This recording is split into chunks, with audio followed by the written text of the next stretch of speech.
لأن الأعمال بالنوايا ولكل امرئ ما نوى. نيته اتسمت بالخوف والتحيز، منحته الأقدار لقبا سيظل ملتصقا به وبأولاده وبأسرته إلى يوم الدين. فهيم عمر، حكم الكارثة الكبرى في الكرة المصرية. فهيم عمر، حكم مباراة الموت، حكم مباراة 71 شهيدا، الحكم المنهار فنيا وبدنيا، المرعوب عقليا وروحيا، الذي طرد حسام غالي لأنه لفت نظره للاعتداءات الفظيعة من الجماهير. قرار شيطاني يحسم الأمر، لا يتفتق عنه ذهن إبليس أو أباليس الأرض والسماء. أكمل المباراة إلى نهايتها وسط إرهاب وظروف أبعد ما تكون عن الرياضة. يقول زملاؤه أنه كان تحت ضغوط هائلة، وأن أجواء إرهابية فريدة تخيف أشجع الرجال، وأنه تصرف في كل قراراته لصالح المصري ولإكمال المباراة تحت مبدأ يروح ما بعدك روح. لو كان فهيم عمر إنسانا أولا، لو كان شجاعا ثانيا، لو كان عادلا، لو كان حكيما، لأبلغ سلطات الأمن قبل المباراة أو بين شوطيها أنه قرر الإلغاء، وأن على الشرطة تحمل مسؤوليتها في تأمينه وتأمين اللاعبين والجماهير. كل أسف كانت حرب ولا أشرس مهما وصفتها، حرب ولا أشرس تحت سمع وبصر الحكم فهيم عمر المصمم على استمرار اللعب، حتى ومساعده كما ترون يكشف له طوبة ألقيت عليه. قال بصوت عالي غير مرة أن فهيم انظروا كيف يرمي الطوبة على الأرض، انظروا. هذا الحكم الذي لم يعرف أن أرواح الملايين الطوبة في يده، ويطلب من الجميع الاستمرار. الطوبة في يده، الجريمة في يده. يا إلهي يا إلهي، رمى الطوبة وهو يعتقد أن الكاميرا لن تلتقطه. أحمد فتحي هو من ذهب إلى الطوبة وألقاها بعيدا. سبحان الله، سبحان الله. الحمد لله. حرب ولا أشرس تحت سمع وبصر، حكم مصمم على إنهاء المباراة ومساعده يطلب منه الإلغاء. فهيم كان رجلا شجاعا، كان حكما شجاعا، وفقدها. قلنا هذا مرارا، شاهدنا جميعا إلقاء الطوب والصواريخ والشماريخ على لاعب الأهلي قبل المباراة وخلالها، كان كالأمطار دون أن يهتز الحكم المرعوب ويوقف المباراة أو يهدد بإلغائها. ولو ألغاها كما ينص القانون لوضع الأمن أمام مسؤولياته الكاملة والمعلنة، وعندئذ سيختلف موقف الأمن وتحتجب المؤامرة. كان الأمن سيكون قويا وشفافا. كان يمكن لفهيم إنقاذ أرواح 71 شهيدا سيحاسبه الله على رحيلهم يوم الدين. نعم، دماء الشهداء في رقبة الحكم فهيم عمر.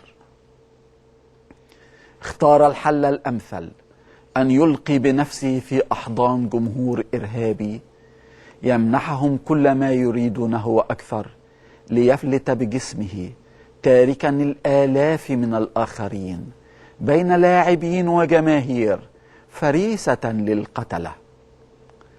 لعنه التاريخ وصمه التاريخ بتلك الكارثة، وما أمر على إنسان من أن يلعنه التاريخ. سيذكر التاريخ أن فهيم عمر كان حكما لأقبح مباراة كرة قدم في تاريخ مصر، وأنه مسؤول أولا عن مقتل 71 شهيدا وإصابة، وهو يهرب الآن قبل المباراة يهرب ثم يلعب المباراة.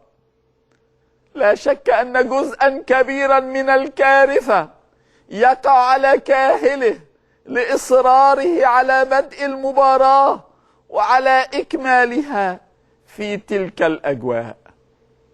فهيم عمر حكم الكارثة، انعم بنومك الهادئ، لكن لا تنسى قراءة الفاتحة 71 مرة قبل كل نوم، لعل هاتفا من ضميرك إذا كان يقظا يصحو ليذكرك أنك كنت قادرا على منع تلك الكارثة باكرا لو نفذت القانون.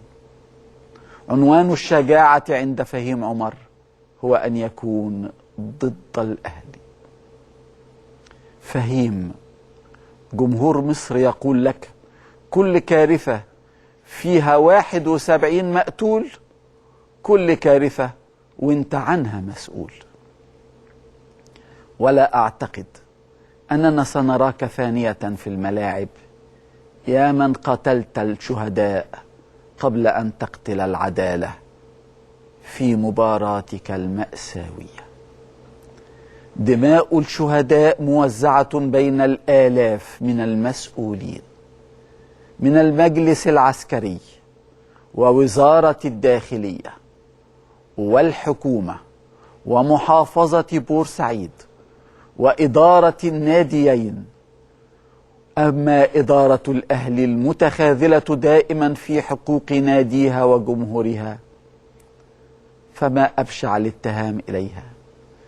المسؤولون أيضا في اتحاد الكرة وفي لجنة الحكام ومبعوثها إلى مسرح الجريمة فهيم عمر، وبين صحف حكومية وصحف خاصة صفراء ومتوحشة في كراهية الأهلي وفي تأليب الجميع ضده، بين إعلاميين وبرامج وقنوات رسخت على مدار السنين وبمنهجية عند جماهير بورسعيد عقيدة كراهية النادي الأهلي.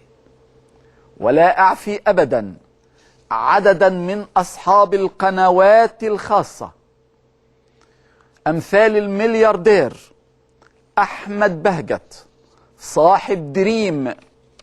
وأرجو من الأستاذ أحمد بهجت أن يبادر شخصيا ولا يطلب من مساعديه، بل يبادر شخصيا ويشاهد الحلقة الأخيرة من أحد البرامج الرياضية التي تذاع يوميا على قناته لبث السموم وتلويث الأفكار وتحريض الجماهير.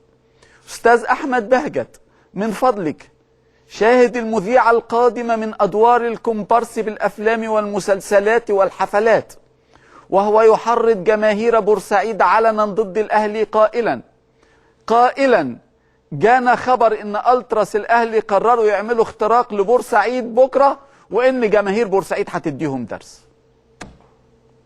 هل هناك في العالم تحريض أوضح وأفصح من تلك الكلمات؟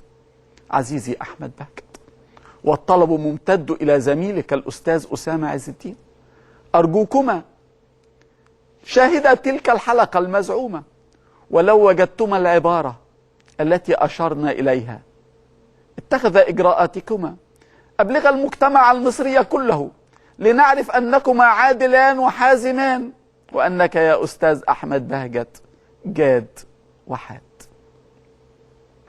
أصحاب القنوات الخاصة يتحملون المسؤولية لاستقدامهم ومع سبق الإصرار مجموعة من اللاعبين غير المؤهلين ذهنيا وفكريا للعمل في البرامج الرياضية فسمموا الوسط. أغلبهم يقودهم جهل وتعصب وتحريض ضد هذا أو ذاك لاعب أو نادي أو مدرب أو مذيع. تحريض هو الأغرب في تاريخ الإعلام، وبعضهم تحركهم أموال طائلة إعلانات، ولا مانع عندهم من خنق الأخلاق. إذا قال أحدهم أوقفوا الدوري، ياه، هل هم سعداء الآن بسقوط الشهداء؟ هل هم قانعون بنتيجة تحريضهم القبيح؟ قصاص السماء قريب منهم، والله ليس بغافل عن عباده. الآن وبعد الكارثة الأكثر سوادا في تاريخ مصر، لا يزال بعضهم على غيه في التأليب ويقولون ما لم يشهده أحد، وكأن الشهداء غير موجودين. تسمعهم مدعين أن جماهير الأهلي في المدرجات رفعت لافتات بها عبارات مسيئة. قالوا دون أن يقدم أحدهم الدليل كالعادة من الفقراء إعلاميا. أين اللافتة؟ لم تظهر على الشاشات ولا في كاميرات القنوات الخاصة ولا في الصور الفوتوغرافية أو حتى على الفيسبوك أو على اليوتيوب، حتى تم التلفيق مؤخرا. حتى لو كانت هناك لافتة، هل تدفع حيوانات بشرية لارتكاب أكبر مجزرة في تاريخ الرياضة في العالم وليس في مصر؟ طالبت كثيرا بتطبيق المعايير عند العمل في الإعلام. طالبت كثيرا بتنقية الإعلام الرياضي وتطهيره من الدخلاء. طالبت كثيرا بإيقاف مباريات الدوري حقنا للدماء. نحن لا نقول إلا ومعنا الدليل. عودوا معي إلى نفس الشاشة النهار سبورت، نفس البرنامج حاد وجاد. عودوا معي 40 يوما إلى الوراء، إلى حلقة 20 ديسمبر الماضي. تابعوا ماذا قلنا وكيف حذرنا. حلقتنا عنوانها: هل تكتمل بطولة الدوري العام لكرة القدم؟ سؤال حائر في موسم سقط خلاله منتخب مصر بطل إفريقيا، وغاب تماما الفراعنة عن نهائيات كأس الأمم الإفريقية 2012. هل يمكن استمرار الدوري في دولة متأججة كجمرة نار؟ يمكن أن تنفجر في أي مكان وفي أي لحظة؟ ومباريات كرة القدم المكتظة بالجماهير هي البيئة المناسبة للمتآمرين على الوطن، وما أكثرهم الآن على الجانبين، وعندها يمكن أن يسيل الدم أنهارا. هل تستكمل بطولة الدوري العام أو تتعرض للإلغاء؟ اقتصاديات كرة القدم أولا، ومستوى اللعبة في مصر ثانيا، هما أكبر الضحايا لإلغاء الدوري أو عدم اكتماله. بينما سلامة الناس واللاعبين والحكام وأمن البلاد هي أكبر العناصر الداعمة لضرورة إلغاء الدوري. تزيد من صعوبة مهمة استكمال الدوري